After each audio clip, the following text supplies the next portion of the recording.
con el expresidente Andrés Manuel López Obrador. Incluso en esta primera ocasión que me concede la palabra la presidenta Claudia Sheinbaum en su primera conferencia de prensa matutina en la primera mañanera del pueblo, lo que me han criticado es mi insistencia con el juicio de expresidentes, a pesar de que la consulta no fue vinculante en su momento, incluso con un presidente, Andrés Manuel López Obrador, en aquellos tiempos diciendo que iba a votar en contra del juicio de los expresidentes. Pero ¿cómo no insistir cuando tenemos este caso en las manos, ¿no? Yo recuerdo que Pablo Gómez dijo que había una carpeta abierta sobre dineros que le estaban enviando a Peña Nieto a España. Tenemos este caso de Felipe Calderón. ¿A dónde voy con esto, mi querido Paco?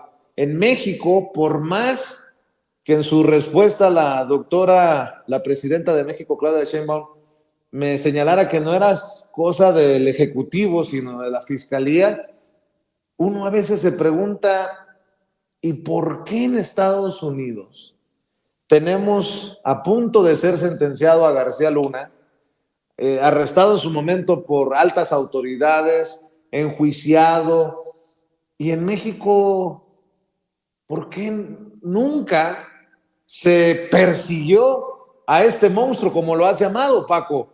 ¿Qué pasa con la justicia mexicana? No, Vicente, mira, hay muchas razones. Yo entiendo cuando la presidenta, ahora como lo hacía el presidente López Obrador, sí, pues yo no me voy a pelear con ellos. Tienen razón.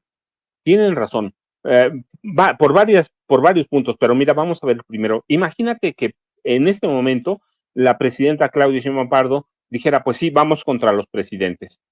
Yo me pregunto, ¿qué juez, qué magistrado, qué ministro de la Suprema Corte, aunque tenemos a 3 que sí lo harían, va a tomar el caso de un expresidente cuando ellos los impusieron a todos, cuando los jueces, los ministros y los magistrados son priistas o son panistas?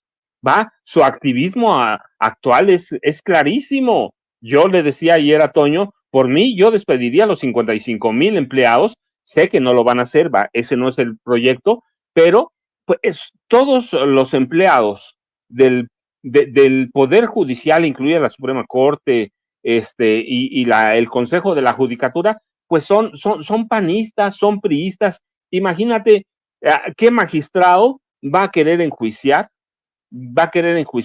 a uno de los expresidentes? Ninguno se va a echar un trompo, como decimos en mi pueblo, ninguno se va a atrever a tomar un caso, y pasaría la presidenta peleándose 6 años con los expresidentes, y no podría trabajar porque tendría que atender todo ese caso que le consumiría tiempo, le consumiría esfuerzos. Ahora, pero eso que tú haces, eso lo tenemos que hacer siempre. Eso demuestra que sí tenemos simpatías. Yo he declarado abiertamente a mis simpatías por López Obrador, llamé a votar por Claudia Sheinbaum Pardo, por Clara Brugada, que me cae muy bien, siempre lo he dicho, pero eso no significa que pensemos igual o que tengamos las mismas miras informativas.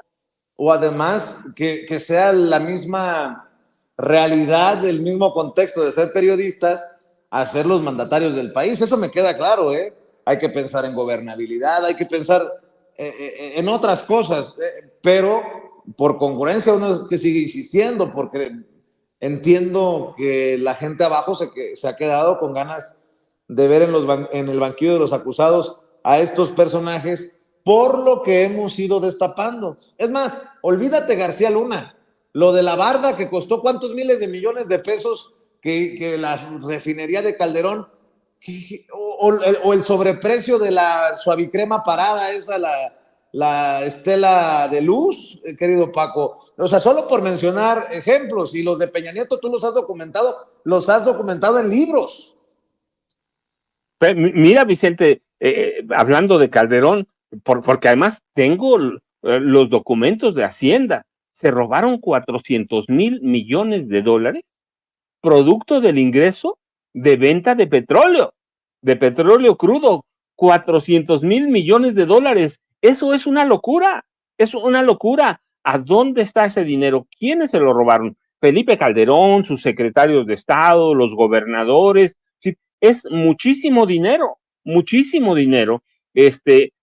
así que, tendríamos que juzgarlos, todos debían estar en la cárcel. Mira, Salinas, que intentó controlar el narcotráfico, desde su papá, su hermano, un magnicidio, el asesinato de su cuñado, el asesinato del cardenal, es decir, Cedillo, su esposa, la familia de su esposa controlando el cártel de Colima, él recibiendo dinero de Amado Carrillo Fuentes, el señor de los cielos, Fox entregándole a Genaro García Luna todo el manejo de la criminalidad a través de Marta Sagún Jiménez, y Peña, pues un delincuente con todos sus secretarios de Estado.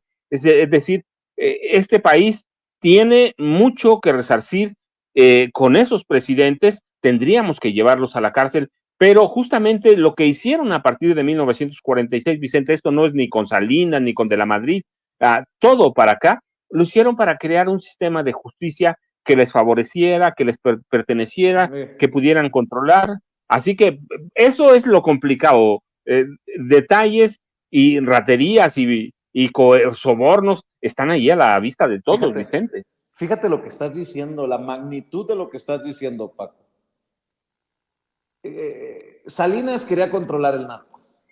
Cedillo, hay documentos incluso que ha exhibido César Gutiérrez Priego, porque su papá fue perseguido al dar cuenta de lo que estaba ocurriendo con la familia de Cedillo. Hay que recordar que el papá del abogado César Gutiérrez Priego fue el general zar antidrogas en su momento de nuestro país, el general Gutiérrez Rebollo.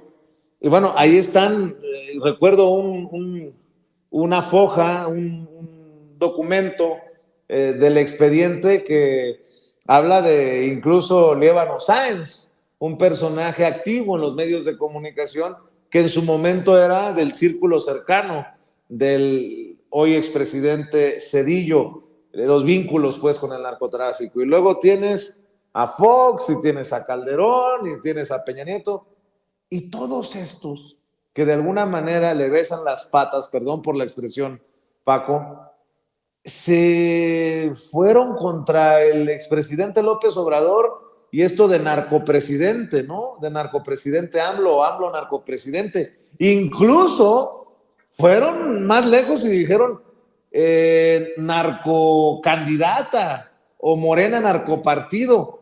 No tienen vergüenza, pues, a eso voy. Vicente, no tienen vergüenza, no tienen ética, no tienen moral, no tienen nada. Pero justamente, mira, yo, igual que mucha gente, tengo algunos amigos amigos, quiero decir, amigos priistas. Yo te platiqué, yo viví en una tierra que ha dado gobernadores, secretarios de Estado, y algunos de ellos son mis amigos desde niño. Desde niño jugábamos fútbol, imagínate.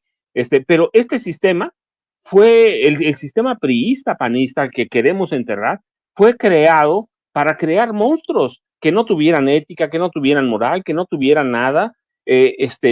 Todo mundo roba. Yo recuerdo, mira, el ejemplo en mi casa, con mis tíos en los que viví después, una parte de niño, decían, votamos por el PRI, porque el PRI sí nos deja robar, aunque sea, ellos roban, pero nos dejan robar. Es decir, crearon una cultura en la que la corrupción era una cosa normal, permeaba por todos lados.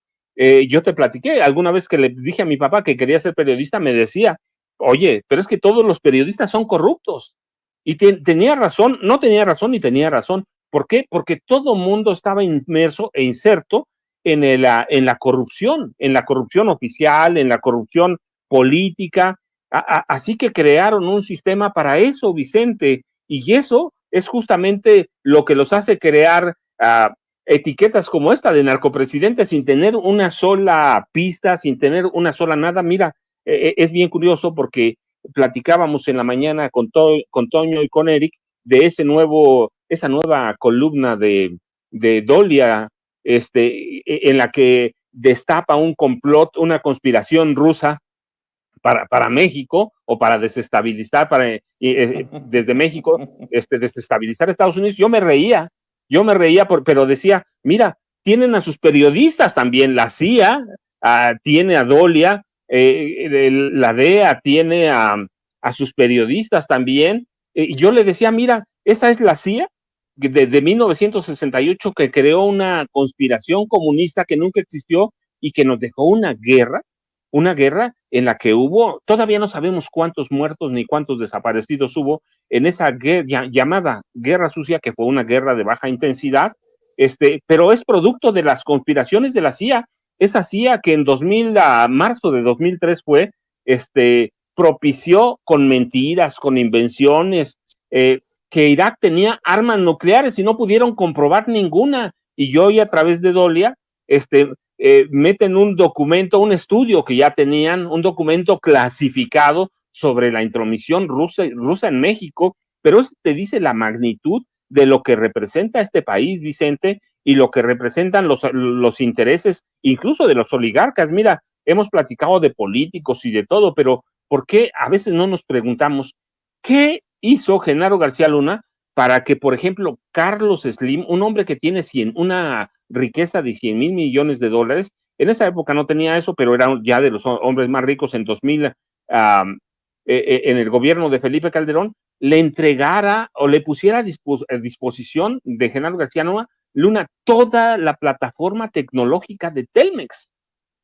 Cuando ya se sabía, había documentos, libros, todo, de que Genaro era un criminal, ¿cómo nos explicamos que Slim, un hombre, el hombre más rico que era en ese momento de este país, sigue siendo, pero no tenía 100 mil millones de dólares?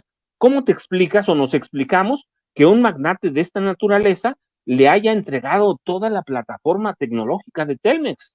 Es impresionante. ¿Cómo nos explicamos? Mira, bueno, no, el de Azcárraga sí es explicable. ¿Por qué? Porque Azcárraga lo quería ser presidente porque le veía el signo de pesos. Si Calderón le había dado miles de millones de pesos, imagínate, haciendo presidente a Genaro García Luna, pues le iba a entregar todo el país. Entonces, no hay cosas que no son explicables, Vicente, en ningún sentido.